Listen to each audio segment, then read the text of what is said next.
ভাই ডিসেম্বরে নাকি নির্বাচনের জন্য চাপ দিচ্ছে দুটো দূর চাপ দিলে হইব নি। এই নির্বাচন এত আমরা সরকার বিরুদ্ধে আন্দোলন করছি না।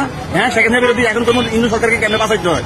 ইন্দু সরকারকে দেশের ক্ষমতা রাখতে হইলে এই দেশের উন্নয়নে, দেশের মানুষের স্বার্থে প্রয়োজনে নির্বাচন ঠেকানোর জন্য যদি প্রথম শহীদ হইতে হয়, আমি বিএনপির হাতে শহীদ হবো। বিএনপি যে পরিমাণে সন্ত্রাসী কায়দায় সারা দেশে প্রত্যেক সেক্টরে এমন কোন হাট নাই, বাজার নাই, ঘাট নাই, শ্রমিক নাই, সব জায়গায় সাদাবাজ লুটপাটি করে। সবথেকে বড় লুটপাটকারী হচ্ছে মির্জা আব্বাস। এই যে আমি মসজিদ এরিয়ার মধ্যে আছি, এই মসজিদ এরিয়াতে এমন কোন চাপ এমন কোন জায়গা নাই। সাধারণ করে শুরু করি সব জায়গায় মির্জা আব্বাসের সাদাবাজি, মির্জা আব্বাসের পোলাপাইনে সাদাবাজি করতেছে। তাহলে এই মির্জা আব্বাসরা এখন নির্বাচনের জন্য চাপ দেয় কেন? তারা ক্ষমতায় যাইয়া চাঁদাবাজি করে তাকে এখন অসুবিধা হয়। তারা স্পষ্টভাবে চাঁদাবাজি করবে। চাঁদাবাজি করলে তারা যখন ক্ষমতা থাকবে, প্রশাসন পুলিশ সব তাদের পক্ষে থাকবে। এই জন্য তারা নির্বাচনের জন্য চাপ দেয়। দেশের স্বার্থে চাপ দেয় না। দেশ খুব ভালো চলতেছে, দেশ খুব সুন্দরভাবে চলতেছে। ইউনুস মিয়ার মতো কোন ব্যক্তি বিএনপির মধ্যে আছে? এখন বিষয়টা হচ্ছে নির্বাচনের কথা তো কেউ মারে নামলেই ওর আগে পিটামু, কোনো কথা নাই। নির্বাচন যেভাবে ঠেকাইতে আমরা নির্বাচন ঠেকামু। আওয়ামী লীগের স্থানগুলো এখন বিএনপি দখল করেছে, এটা নির্দ্বিধায় বলা যায়। আমার মনে হয় না যে বাংলাদেশের তাদের কাছে নিরাপদ, কারণ এখানে দেশপ্রেমিক জনতা খুব কম। আসসালামু আলাইকুম রহমতুল্লাহ। সম্মানিত ভিউয়ার্স, খুনি হাসিনা ছেলে জয় এবং তারেক রহমান বৈঠক করেছেন লন্ডনে। কনফারেন্সে কি হয়েছে, কি কথোপকথন হয়েছে আজকে জানাবো। এবং এই মুহূর্তে যে বিষয়টি খুবই জরুরি, বাংলাদেশের সেনাবাহিনী বা সেনাপ্রধান যে কাজটি করতে যাচ্ছে সে বিষয়টি আপনাদের সামনে জানানো যাচ্ছে। সেনাপ্রধান কি করতে যাচ্ছে? ডক্টর মোহাম্মদ ইউনূসকে কে প্রাণে বিব্রতকর পরিস্থিতি ফেলে দেশ থেকে উৎখাত করতে যাচ্ছে, তাকে বিদেশে পাঠিয়ে দিচ্ছে এবং তাকে কেন জোর প্রয়োগ করা হচ্ছে, এ বিষয়ে আপনাদের সামনে আজকের গুরুত্বপূর্ণ বিষয়। আমি আপনাদেরকে যে বিষয়টি জানাবো সেটা হচ্ছে, শেখ হাসিনা যেভাবে পদত্যাগ করেছেন, ডক্টর মোহাম্মদ ইউনূসকে সেভাবে পদত্যাগ করানোর জন্য সেনাবাহিনী প্রধান বা সেনা কৌশলের যে বিষয়টি, যারা দাগী আসামি, যারা পিলখানা হত্যাকাণ্ডের সাথে জড়িত, তারা এই বিষয়টি সুনিশ্চিত করেছেন। আজকে আপনাদের সামনে অথেন্টিক একটি নিউজ থেকে আমি আপনাদের কাছে জানাবো যে বিষয়টি খুবই গুরুত্বপূর্ণ। আপনারা আজকের বিষয়টি জানুন, দেশকে বাঁচান, দেশের সার্বভৌমত্বের জন্য প্রস্তুতি থাকুন। যে কোনো মুহূর্তে দেশের জন্য আপনার আমার সকলকে ঐক্যবদ্ধভাবে রাজপথে নামতে হবে। দেখতে থাকুন আজকের পুরো ভিডিওটি। আমি প্রথমে আপনাদেরকে একটি বিষয় জানাবো। অতি দ্রুত জামাত শিবির, এনসিপি, অন্যান্য রাজনৈতিক দলের নেতাকর্মীদের পারলে আগামীকাল সকাল থেকে রাজধানীর ঢাকাসহ সব বিভাগে শহরে জুলাই ঘোষণাপত্রের প্রকাশের জন্য প্রকাশ না করা পর্যন্ত অবিরত মাঠে আন্দোলন চালিয়ে যেতে হবে। সে তথ্যটাই বলেছেন। এই তথ্য, আমি যে তথ্য আপনাদেরকে সোর্স থেকে জানাচ্ছি, সেই তথ্য কি এসেছে আপনারা একটু দেখুন, আপনাদের চোখ কপালে উঠে যাবে। কি হচ্ছে, কি হবে? প্রধান উপদেষ্টা এত শক্তিশালী একটা ব্যক্তি, যার ফেস ভ্যালু সারা পৃথিবীতে, সেই ব্যক্তি কেন এত নতজানু হয়ে গেল? আজকে তার আদ্যপান্ত বিষয়। তা না হলে যে কোনো সময় যে কোনো ধরনের দুর্ঘটনা ঘটতে পারে।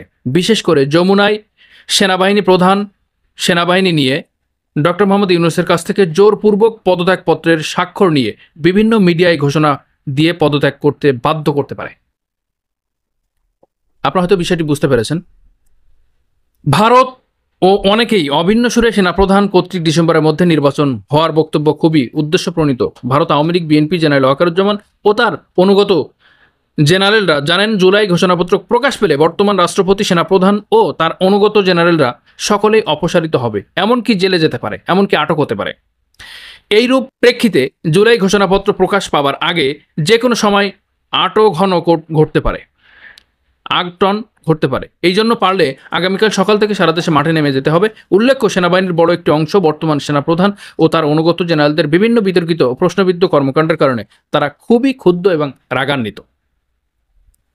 দলমত নির্বিশেষে কাঁধে কাঁধ মিলিয়ে প্রত্যেককে পুনরায় একত্রিত হয়ে অতি দ্রুত মাঠে নেমে যেতে হবে। অন্যথায় জুলাই বিপ্লব পরিপূর্ণ ব্যর্থতায় পর্যবসিত হবে। বিভিন্ন সংস্কার ও জুলাই হত্যাকাণ্ডের বিচার কাজ সহ বর্তমান সরকারের নানামুখী উদ্যোগ সব ভেস্তে যাবে। আপনারা হয়তো বিষয়টি বুঝতে পেরেছেন। যে বিষয়টি আপনাদেরকে বলবো, আমি অবশ্যই আরও বিস্তারিত জানাবো। আপনারা একটু লাইনে থাকুন, দেখতে থাকুন আজকের ভিডিও চিত্র। বর্তমান সেনাবাহিনী প্রধান খুবই আতঙ্কিত ও ভীত সন্ত্রস্ত অবস্থায় আছে বলে জানা যায়। সেনাবাহিনীর অধিকাংশ অফিসার, জেসিও এবং এনসিও সেনাপ্রধান অবৈধ ও অযৌক্তিক কোনো কমান্ড শুনবে না বলে জানা যায়। এই জন্য সাধারণ পাবলিক সহ দল মত নির্বিশেষে জুলাই আগস্ট অভ্যুত্থানের ন্যায় মাঠে নেমে গিয়ে জুলাই ঘোষণাপত্র প্রকাশ ও বাস্তবায়ন না করা পর্যন্ত অবিরত মাঠে থেকে আওয়ামী লীগের রেখে যাওয়া রাষ্ট্রপতি, সেনাবাহিনী প্রধান সহ অন্যান্য জেনারেলদেরকে অপসারণের দ্রুত সময়ের দাবি বলে অনেকে মন্তব্য করেছেন। অন্যথায় বড় ধরনের বিপদ বয়ে আনতে পারে। সময় থাকতে দ্রুত কার্যকরী পদক্ষেপ নিয়ে জুলাই ঘোষণাপত্র বাস্তবায়নের বিকল্প অন্য কোনো পথ নেই।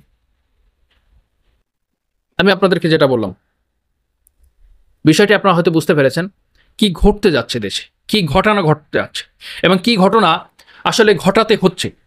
সেনাপ্রধানকে বাঁচতে গেলে যারা দাগি পিলখানা হত্যা করেছেন, বিদেশ থেকে অর্থাৎ ভারত থেকে সেনাবাহিনী এনে যারা হত্যা করেছেন, তাদের সাথে যুক্ত ছিলেন এই ওয়াকারুজ্জামান সহ সেনাপ্রধানের বিভিন্ন ঊর্ধ্বতন কর্মকর্তা যারা জড়িত ছিলেন, তারা চাচ্ছে জুলাই বিপ্লবের এই ঘোষণাপত্রটি নাও।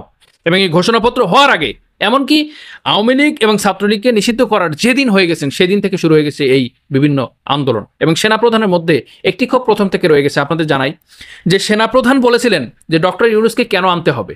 ছাত্র সমাজকে বলেছিলেন আমি বুকে পাথর চাপা দিয়ে আপনাদের সিদ্ধান্তকে মেনে নিচ্ছি। এই ডক্টর ইউনূস একজন কনভিক্টেড পারসন, একজন দাগী, তার নামে মামলা আছে, তিনি কেন প্রধান উপদেষ্টা হবে? এটা সেনাপ্রধান এখনো মানতে পারেন নাই।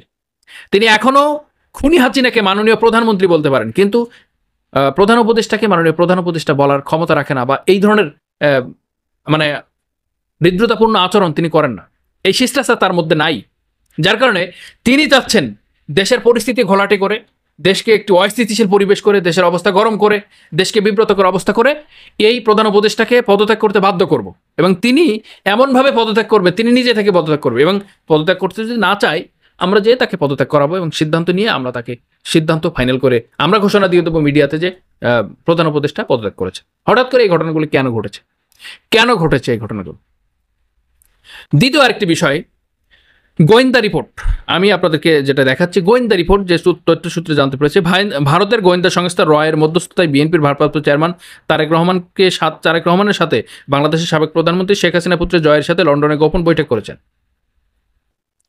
উক্ত গোপন বৈঠকে ভিডিও কনফারেন্সে যোগ দেন বাংলাদেশের রাষ্ট্রপতি চুপ্পু এবং সেনাপ্রধান ওয়াকারুজ্জামান এবং উপস্থিত ছিল ভারতের পররাষ্ট্র মন্ত্রী জয়শঙ্কর রায়। 15 তারিখ গোপন বৈঠক হয়। জয় এবং তারেকের গোপন বৈঠকের পর থেকে বিএনপি নেতাকর্মীরা বিভিন্ন ইস্যু তৈরি করে রাজপথে নামার চেষ্টা করতেছে। উক্ত বৈঠকের আন্দোলনে আওয়ামী লীগের নেতাকর্মীরা অংশগ্রহণ প্রস্তাব দেয়। জয়, গোয়েন্দা রিপোর্ট অনুযায়ী বিএনপি এই সরকার বিরোধী আন্দোলন আওয়ামী লীগের কর্মীরা অংশ করতেছে। তথ্য অনুযায়ী বিএনপি আওয়ামী লীগকে বাংলাদেশে রাজনীতি করার সুযোগ তৈরি করে দেবে। তথ্য অনুযায়ী বিএনপি আওয়ামী লীগকে বাংলাদেশে রাজনীতি করার সুযোগ করে দেবে। যেহেতু বৈঠক করেছেন এই বিষয়টি আপনাদেরকে জানালাম। জানি না এই বিষয়টি কতটুকু শক্তি। আমি পেয়েছি গোয়েন্দা রিপোর্ট তথ্য অনুযায়ী একটি নিউজ পত্রিকাতে একটি ফিডে পেয়েছি, যা আপনাদের সামনে তুলে ধরা হলো, যেটা আপনাদের সামনে বলেছি, যে বিষয়গুলো আপনাদেরকে জানিয়েছি। এখন যে কোনো মুহূর্তে প্রধান উপদেষ্টাকে পদত্যাগ করতে বাধ্য করার বিষয়টি আপনারা কিভাবে দেখছেন? যে সেনাপ্রধান এখনো পর্যন্ত ডক্টর মোহাম্মদ ইউনূসকে মেনে নিতে পারেননি, তিনি দেশ চালাচ্ছেন, তিনি দেশের প্রধান হয়েছেন, এই বিষয়গুলো এখনও মেনে নিতে পারেনি, সেই সেনাপ্রধান কিভাবে ডক্টর মোহাম্মদ ইউনূসকে সম্মান করবে, শিষ্টাচার দেখাবে, ভালোবাসা দেখাবে, হৃদ্রতা দেখাবে, সহযোগিতা করবে? এটা আদৌ কি সম্ভব?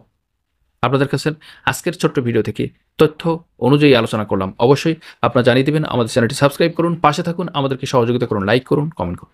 আসসালামু আলাইকুম ওয়া রাহমাতুল্লাহি ওয়া বারাকাতুহু।